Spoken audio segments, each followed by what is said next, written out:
Headlines आपने जानी। अभी आपको खबर देंगे, नून लीग का वफ्द एमक्यूएम रहनुमाओं से मुलाकात के लिए एमक्यूएम के मरकज बहादुराबाद पहुंच गया है। आज इंतखाबी हिकमत अमली पर बात होगी। ख्वाजा साद रफीक और अयाज सादिक ने न्यूज़ कॉन्फ्रेंस में कहा था कि एमक्यूएम से बातचीत को आगे बढ़ाएंगे। आज किसी को माइनस या प्लस करने में दिलचस्पी नहीं है, ये नून लीग का एजेंडा ही नहीं है।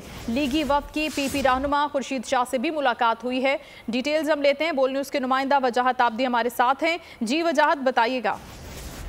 हाँ जी, देखिए मैं आपको बता दूं, अब से कुछ देर कबल पाकिस्तान मुस्लिम लीग नून का वफ्द मुत्तहिदा कौमी मूवमेंट पाकिस्तान के आरजी मरकज बहादुराबाद पर पहुंचा था, जिसमें पाकिस्तान मुस्लिम लीग नून के साबिक स्पीकर कौमी असम्बली अयाज सादिक, साबिक वफाकी वजीर ख्वाजा साद रफीक, बशीर मेमन की सरबराही में नून लीग का वफ्द अभी एमक्यूएम के मरकज बहादुराबाद में एमक्यूएम की आला क़यादत, जिसमें कन्वीनर एमक्यूएम डॉक्टर खालिद मकबूल सिद्दीकी, अमीनुल हक, मुस्तफा कमाल, अनीस कायम खानी और दीगर राब्ता कमेटी रुकून के साथ बैठ के मीटिंग जारी है। बताया जा रहा है जराये की जानिब से कि मुस्लिम लीग नून के वफ्द और एमक्यूएम के माबैन इंतखाबात में 7 इलेक्शन लड़ने पर भी बातचीत हो सकती है, जिसके अलावा सीट एडजस्टमेंट के हवाले से भी बातचीत एजेंडा शामिल किया गया। इसके अलावा एमक्यूएम की जानिब से लोकल बॉडीज रिफॉर्म्स के हवाले से भी बातचीत की गई है और आइंदा इलेक्शन के हवाले से भी बातचीत जारी है। बाकी एमक्यूएम पाकिस्तान और नून लीग का वक्त अब से कुछ देर बाद प्रेस कॉन्फ्रेंस के जरिए तमाम